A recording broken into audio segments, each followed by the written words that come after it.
Fala galera, sejam todos muito bem-vindos a mais uma maravilhosa aula de Biologia.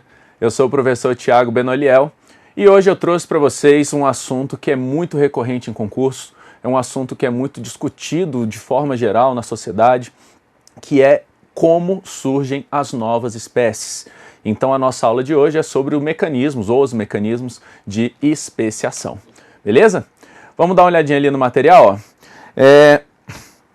Antes de falar de especiação, é muito importante entender o conceito em si de espécie. Então, o que é realmente uma espécie biológica? Essa definição é uma definição muito complicada.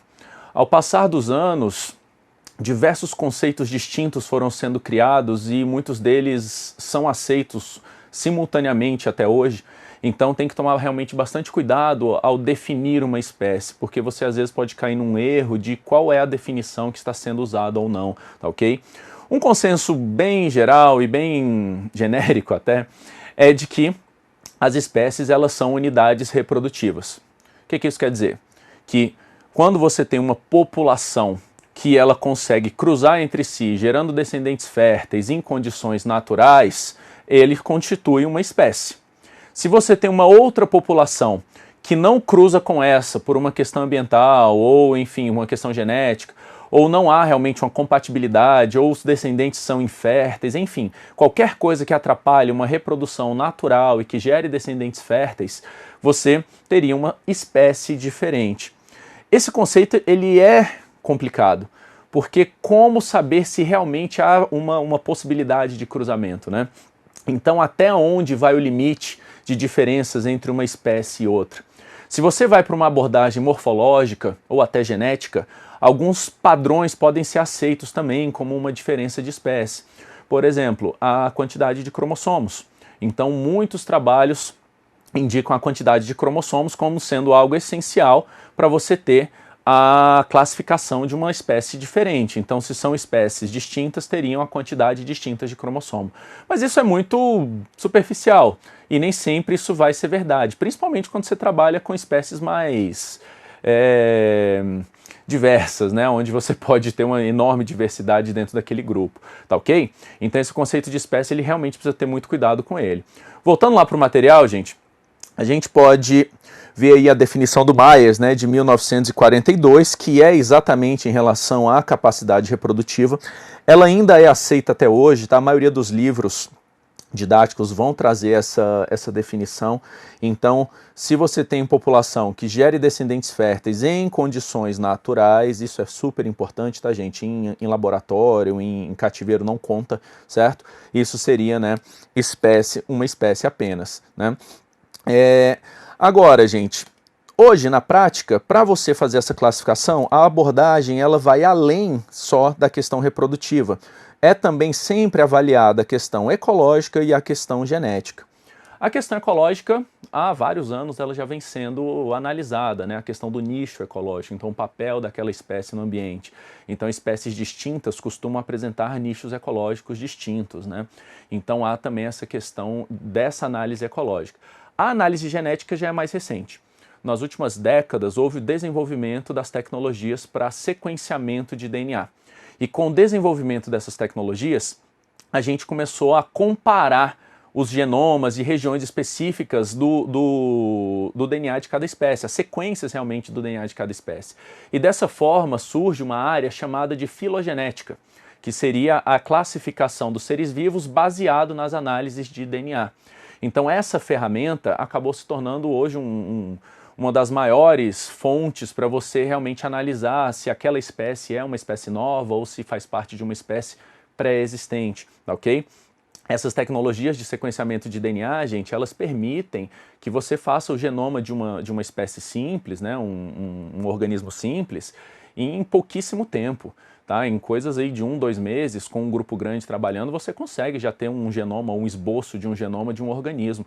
Então esse tipo de análise se tornou corriqueiro. E você tem na internet bancos de dados enormes com o sequenciamento do genoma e de regiões do DNA, de tudo que vocês imaginarem, tá? De planta, fungo, bactéria, animais, de todo mundo. Tá? Então realmente a gente consegue ter um bom parâmetro de comparação genético. Mas ele não é suficiente. Então esse é um dos parâmetros. E aí você realmente tem que fazer a análise reprodutiva, a análise de ambiente, né, a análise de ecossistema, e tudo isso vai formar um conjunto para você poder definir uma espécie, tá ok? Então ficou meio claro que não é uma definição tão óbvia assim, né? Muito bem, pessoal. Bom, entendendo aí a lógica para você formar uma espécie, a gente pode seguir com a lógica do processo de especiação, tá ok? Então, indo lá para a figura, a gente consegue então analisar a especiação como sendo a origem de novas espécies, né? Então a maneira como surgem novas espécies. E aí a maioria dos biólogos entendem que existem dois fenômenos de especiação.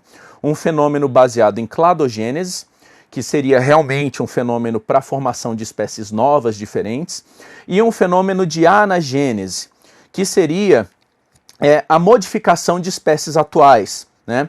Na prática, é bastante aceito que os dois processos trabalhem juntos para você formar novas espécies, né? Então a cladogênese, olhando aqui nessa representação gráfica aqui na direita, ela é um processo que ela gera esses nós que vocês estão vendo aqui. Essa representação que está à direita é um cladograma, tá? Então esse aqui é um cladograma.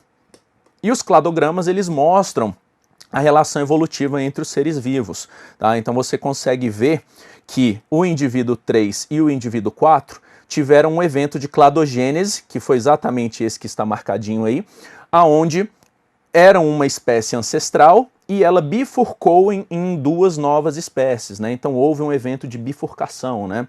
Essa diversificação de uma espécie ancestral é o que caracteriza um evento de cladogênese. Ela pode ser feita por vários mecanismos, já a gente vai dar uma olhadinha nisso, mas toda vez que há essa separação, a gente diz que houve, né, uma cladogênese. A anagênese, ela não aparece dessa forma nesses gráficos. A anagênese é a própria evolução gradual das espécies e ela pode ser representada como a passagem do tempo. Então as espécies que ficaram aqui para trás, ó, nesses eventos de cladogênese, né, são espécies que não existem mais hoje. E elas se modificaram do padrão que tinha anteriormente. E essa modificação que foi ocorrendo até ela se tornar a espécie atual que é hoje, isso é um evento de anagênese. Então a anagênese é uma modificação gradual, você não bifurca uma população em duas, uma espécie em duas. Você vai modificando uma espécie até que ela tenha características distintas do que ela era antigamente, certo? Então, a análise de cladogramas ela é muito importante para vocês conseguirem entender, né, essa relação entre os grupos de seres vivos. Então, por exemplo, nesse cladograma que a gente tem aí, a espécie 3 e 4, elas compartilham um ancestral em comum. Por isso, evolutivamente, elas são mais próximas. Quando eu comparo a espécie 2 e 3, ó, se eu comparo essas duas, você percebe que elas também têm um ancestral em comum, que é aquele lá atrás, né? Ó, esse cara que está aqui, ó. Então esse evento aqui é o que define, né, o ancestral comum desses dois caras. E é um ancestral em comum mais antigo do que o do 3 e 4. Então, se cai uma pergunta do tipo, quem era o indivíduo que é parente mais próximo ali do 4? É o 3. Tá? Então o 3 e 4 eles são mais próximos, porque o evento de cladogênese dele foi um evento mais recente, certinho? Então eles constituiriam ali, né, um grupo em comum. Tranquilo, gente? Tá? Então a análise de cladograma é muito importante. Em provas é muito comum cair, a galera gosta de botar e gosta de confundir as pessoas, pegando aí, né, nesses detalhes de quem é parente de quem teve um evento antes ou depois. Beleza? Muito bem. Voltando lá para a figura, ó, a gente tem o estudo desses grupos, né, num cladograma a partir da origem comum que eles apresentam. Quando a gente olha aqui na tela, ó, a gente consegue ver muito bem a classificação aqui dos vertebrados, certo? Então é uma das propostas, né, de classificação dos vertebrados. E aí perceba que a gente tem os peixes, anfíbios, mamíferos, certo? Aí aqui vem o grupo dos répteis, né, onde a gente tem as tartarugas, crocodilos, né? E aqui a gente tem o grupo das aves. Vocês conseguem perceber que quando eu analiso as aves junto com todos esses répteis, então pego esse círculo em amarelo que está aqui, ó, você está pegando todos os descendentes desse ancestral em comum que veio aqui, ó, que foi um ancestral em comum que veio da formação do âmnion, né, que são os amniotas. Então, a partir dessa bifurcação, desse evento de cladogênese, todos os ancestrais em comum estão englobados aqui nesse conjunto em amarelo.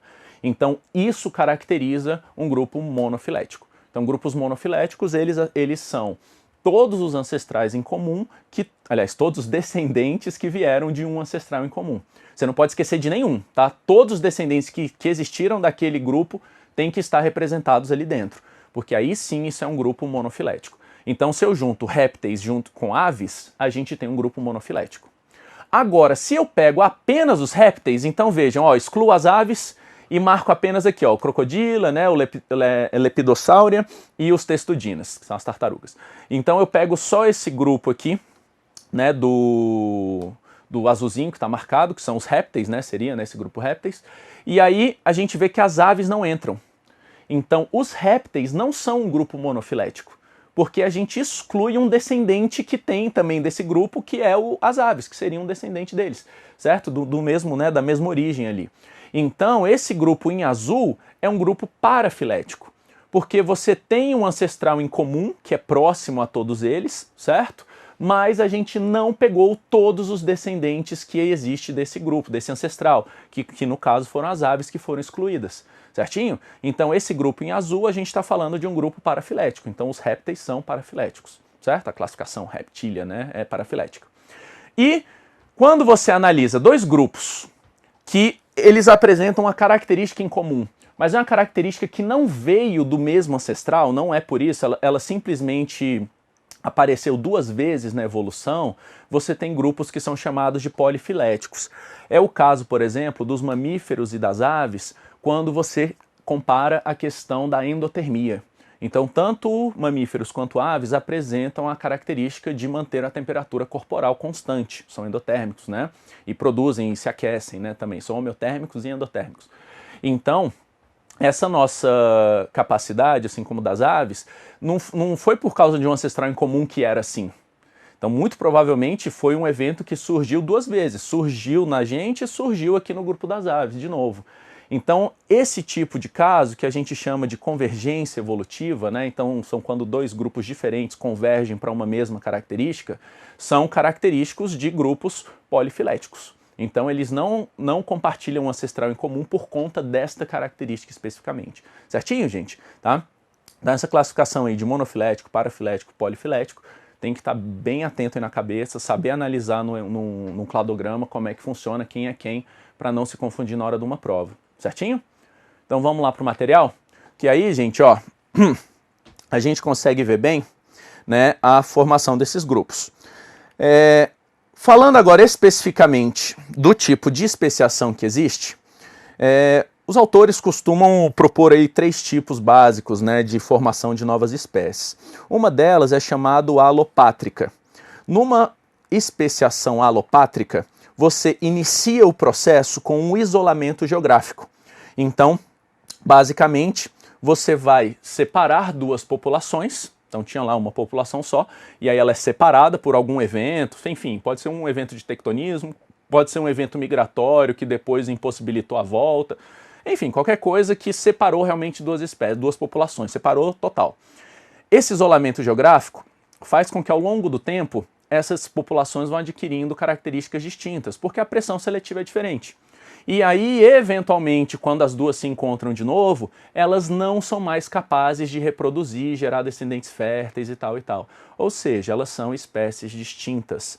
Então, o evento alopátrico é quando ocorre um evento de isolamento geográfico, que pode ser chamado aí, né, mais ou menos de vicariância, tá ok? A vicariância é isso, é uma forma, né, de isolamento geográfico, e isso leva a um isolamento reprodutivo, que é de fato, né, um evento de especiação. Tá? Então a especiação envolve o isolamento reprodutivo, certinho? Então se houve separação da espécie, se houve uma separação real, geográfica, isso foi um evento alopátrico, tá ok?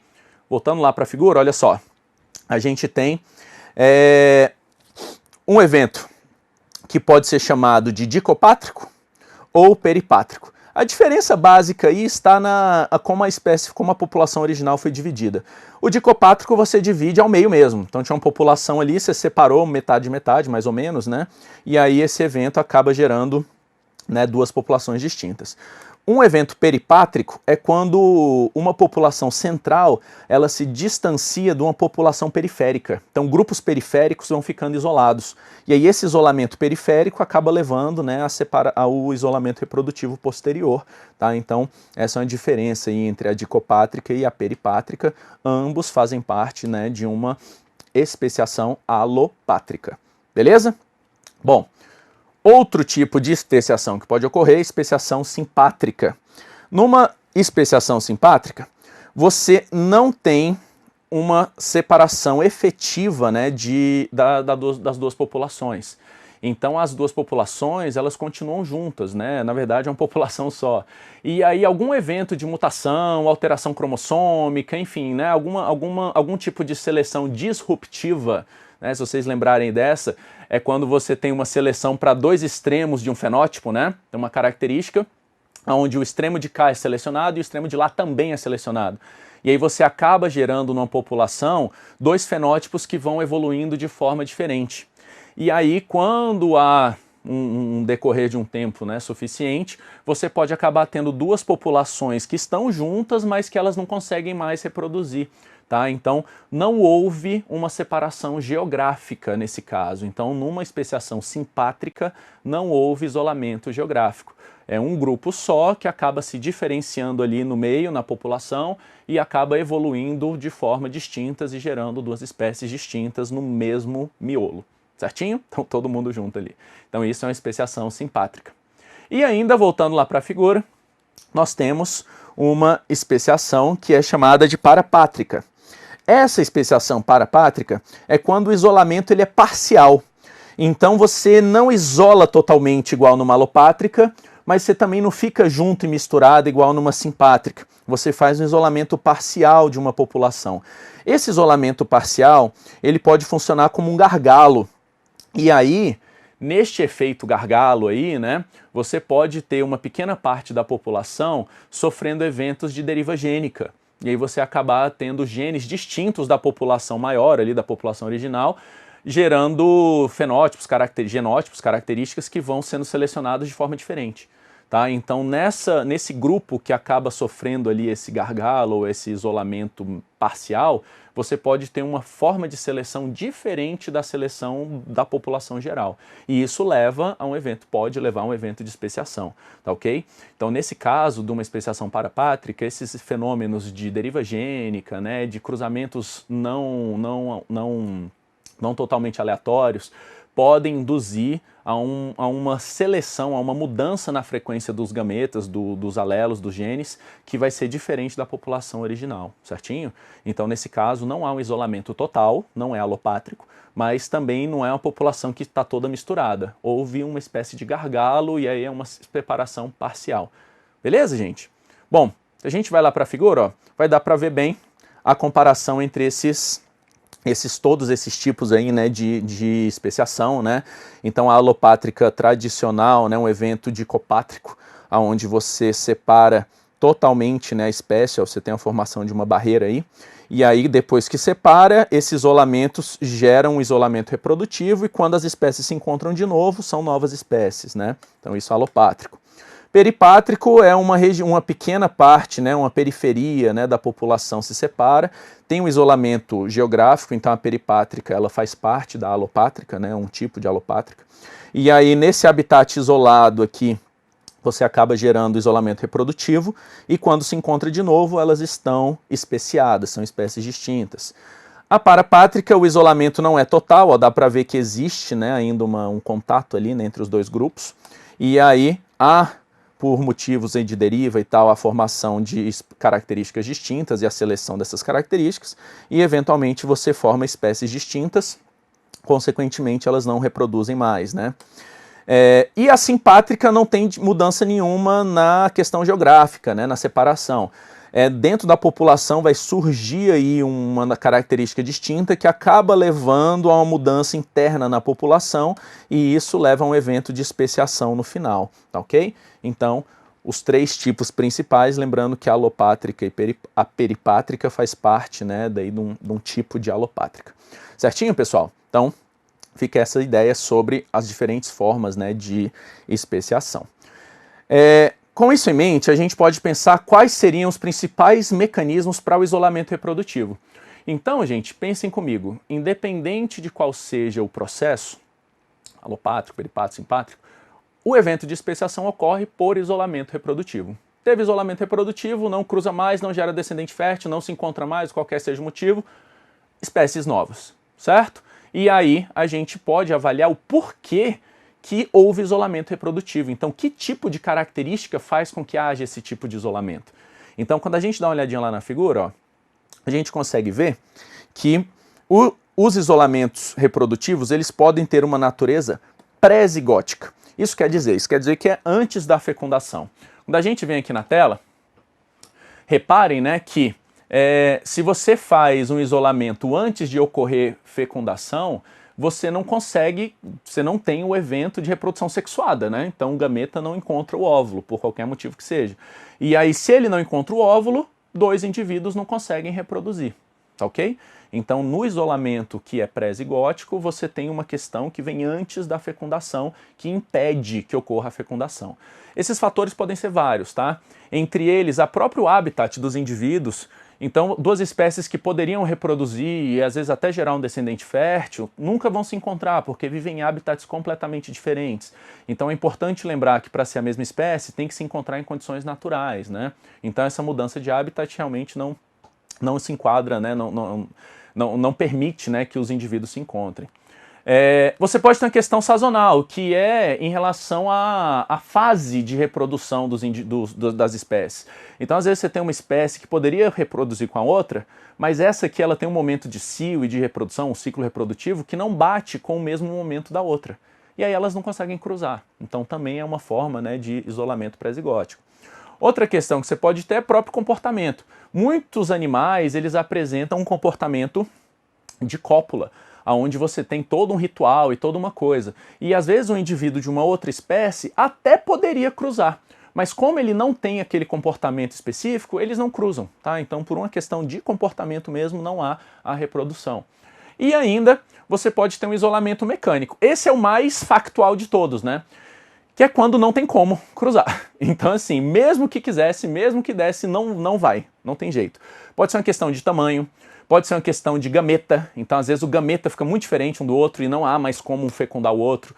Pode ser uma questão até de logística, sabe, da cópula em si, ela não ser possível fisicamente, né? Às vezes uma espécie ficou muito grande, outra muito pequena, enfim. Então tudo isso pode gerar esse isolamento mecânico e aí já era, né? Não há a possibilidade de você ter o cruzamento, tá ok?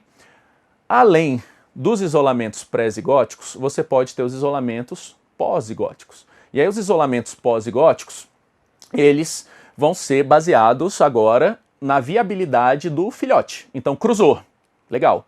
Cruzou, fecundou. E aí? E depois da fecundação, o que acontece? Se há um isolamento reprodutivo, a gente pode ter um caso onde o híbrido é inviável.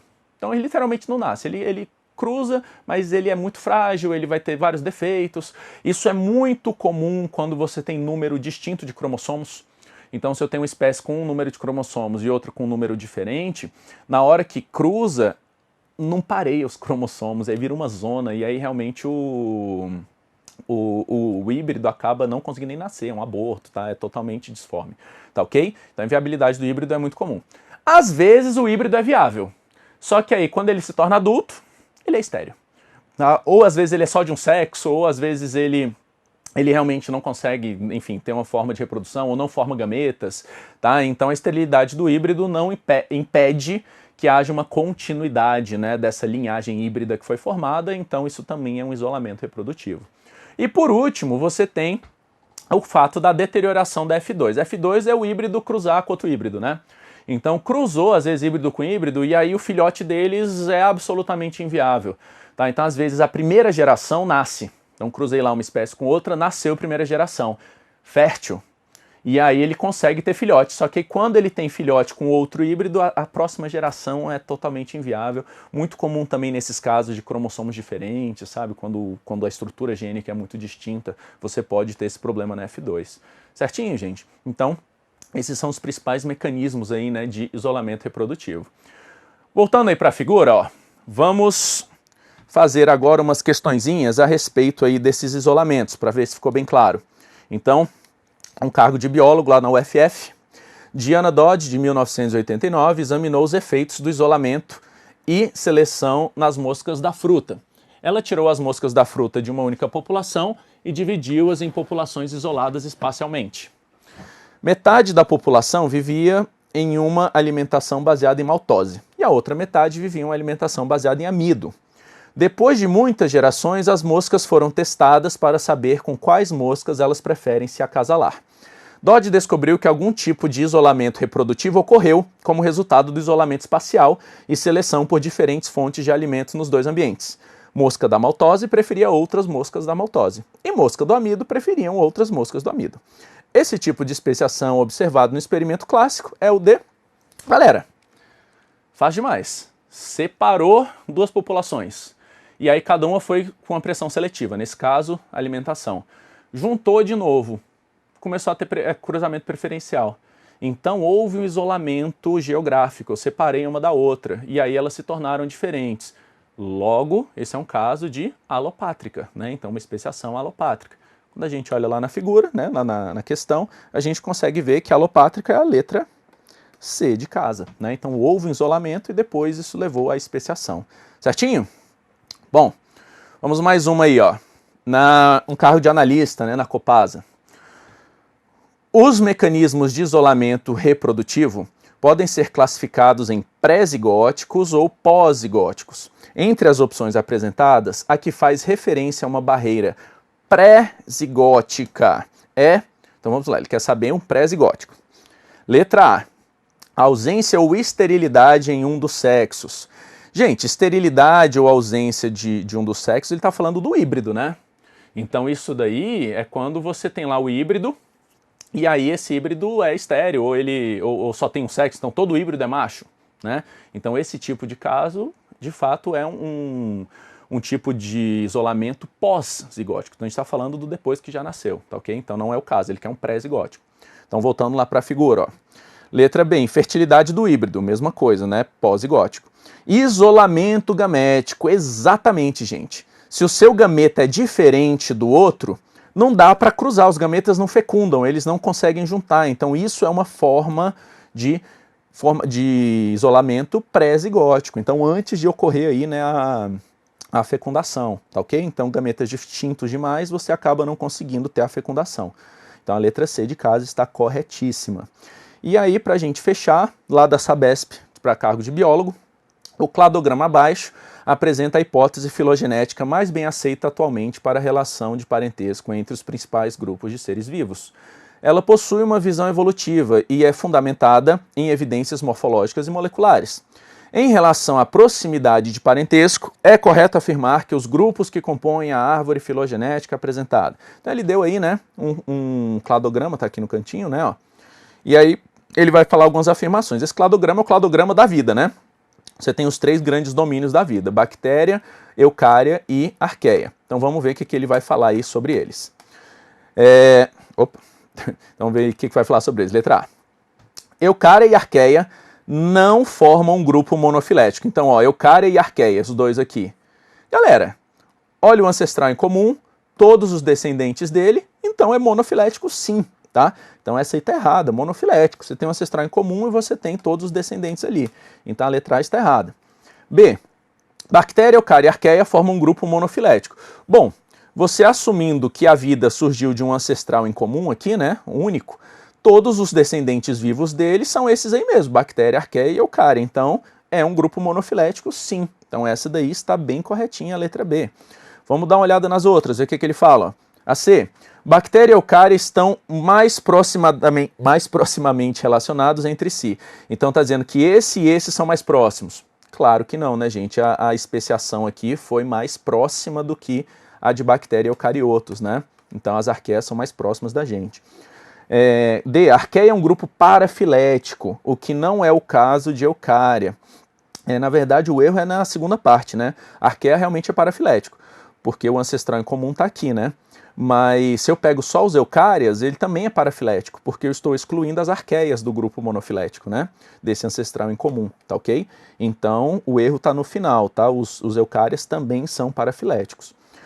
E por último, procariontes, sendo encontrados tanto em bactéria como em arqueia, é um grupo monofilético. Se eu pego só esses dois, eu não estou pegando um descendente aqui, que seria os eucárias, por isso é um grupo parafilético e não monofilético, como ele diz, letra B de bola é a correta. Certinho, pessoal? Então espero que vocês tenham gostado aí da aula de hoje, dê uma estudadinha firme nisso, que isso é um assunto que sempre está nas provas, beleza? Valeu, até a próxima!